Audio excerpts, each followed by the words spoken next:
Hello in YouTube land. This video is about my home-built portable chainsaw mill. It's patterned after the Norwood Portamill. However, the one big design difference is the ability to move the chainsaw tower laterally, enabling you to make partial cuts in the log. Instead of an aluminum ladder, the saw carriage rides on a home-built wooden truss system. The wooden trusses are put together using quarter 20 quick connect large head bolts. This allows me to quickly take the guide rail system apart for storage or transport. The top surface of the wooden rails are faced with ash that's 2 inches by 1.25 inches thick.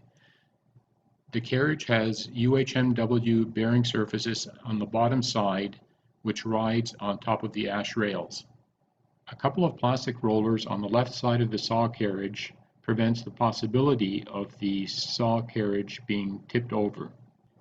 Here you can also see the UHMW strips mounted to the bottom of the carriage that ride on the ash rails. I applied 3 coats of a water-based polyurethane finish to the ash rails to ensure that the carriage rides smoothly on top of the rails. The smaller UHMW strip ensures that the saw carriage remains centered between the rails. These bearing surfaces are duplicated on the right side of the saw carriage. Okay, here you can see the main saw carriage that rides on the wooden rails. The basic construction is 2-inch angle iron with an 1/8 of an inch thick dimension.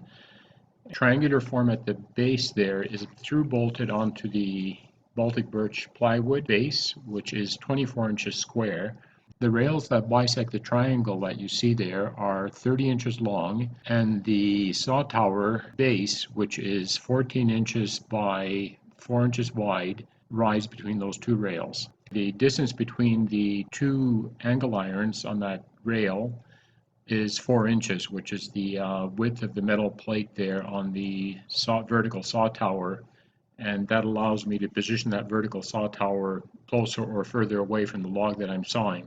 When I welded up the two rails there for the saw tower, there wasn't quite enough distance for the shoulder of the carriage bolts to fit through underneath. So I had to actually shave off about 1/16 of an inch off the facing surfaces of each of those angle iron rails in order to accommodate the square shoulder of the coach bolts that protrude underneath. And it just makes it a lot easier. I could have used regular hex bolts, but then you need another wrench underneath and wrench on top. I just figured it's easier that way, that the two facing rails provide grab for the shoulders of the coach bolts from underneath, making it easier to secure the vertical saw tower to whatever position you'd like away from your log. To do really effective chainsaw milling, you really need a 90cc class chainsaw. Having said that, my Husqvarna 460 Rancher is a 60.3cc chainsaw. Although the Husqvarna Rancher 460 is a great chainsaw and I have nothing bad to say about it, however, if you're really serious about chainsaw lumbering, I would highly recommend getting at least a 90cc or higher class of chainsaw for your lumber mill. This shows you the retracted position of the chainsaw tower. In this case, the chainsaw tower is pulled back 10 inches from the far right. I can pull it back as far as 16 inches if I go all the way to the end of the rails. And again, it just allows me to make a partial cut in a log and then come back and make a full cut after. The chainsaw is attached to the chainsaw tower using standard 5/16 18 imperial threaded bolts. They're 1.5 inches long, and the threaded rod connectors you see there are also used to secure the chainsaw bar to the chainsaw.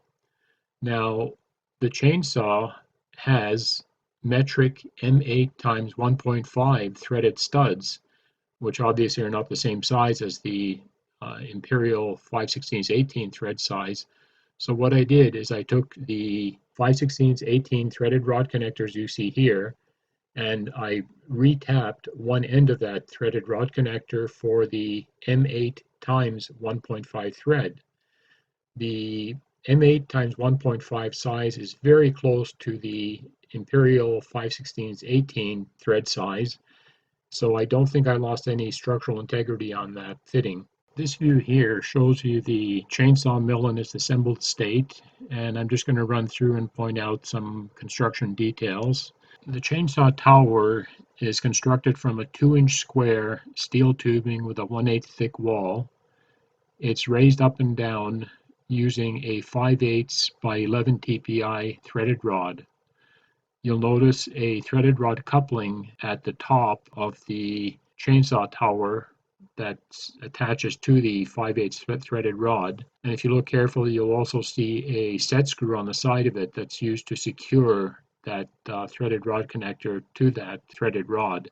So I drilled and tapped that threaded rod connector with a 1/4-20 thread size to accommodate that set screw. The crank handle that you see here is just made from a 15/16 socket that's welded onto a piece of angle iron, and on the other end of it there's a wooden handle that's secured with a 1/4 inch long bolt. I think it was like a 3.5 or 4-inch bolt that I drilled through a dowel, and that serves to move the saw tower up and down.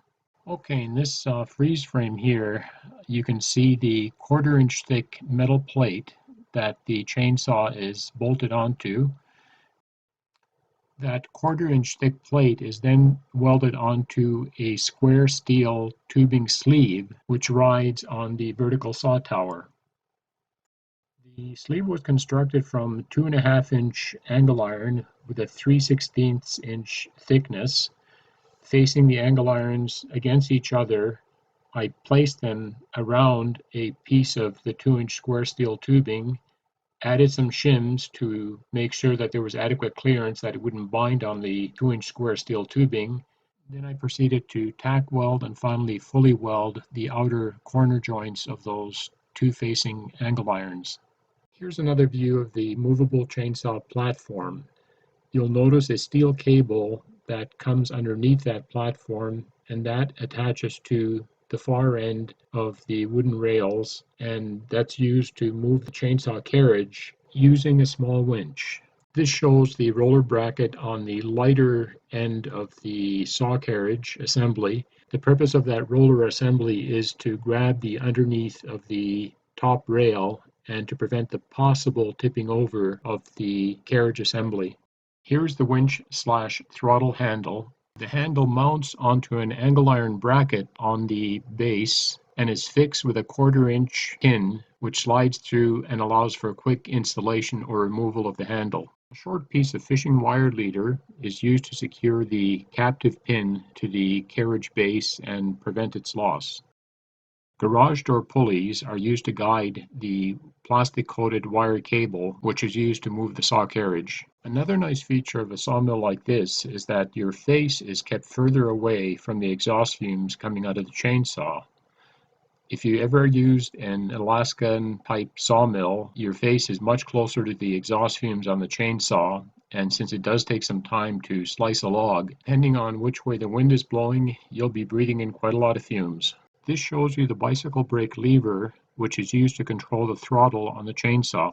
I used a couple of pieces of Velcro to secure the brake cable lead to the 1.5-inch square handle and also to the chainsaw handle.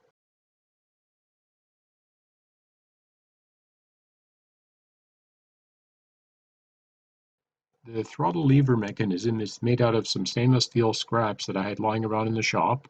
It's secured to the handle using a standard hose clamp. A spring is used to return the lever back to its neutral or off position. A small stainless steel hook wraps around the top of the handle assembly, preventing the mechanism from sliding down the handle. One final modification which I'm going to make to the bicycle brake throttle lever mechanism by installing a larger diameter metal sleeve over the bicycle brake lever handle, and this should make it a lot more comfortable to use over long periods of time. This is just to show the wire cable that is used to move the saw carriage and how it's routed underneath the saw carriage and runs along to the end of the wooden guide rails, and it's affixed to an eye bolt at the far end. And one final note about the saw tower base. I made it out of 4-inch wide by 3/16 inch thick mild steel flat bar. But when I actually put it to use, I found that there was too much flex in that 3/16 flat, and I had to beef it up with some angle irons, which you see on the side. So to get around that, if I was to do it again, I would get some C4 channel, which is 4 inches wide. It's essentially the same construction as you see here. It would have the angle iron sides, but all together as a single unit. And this knob here secures the chainsaw platform to the vertical saw tower.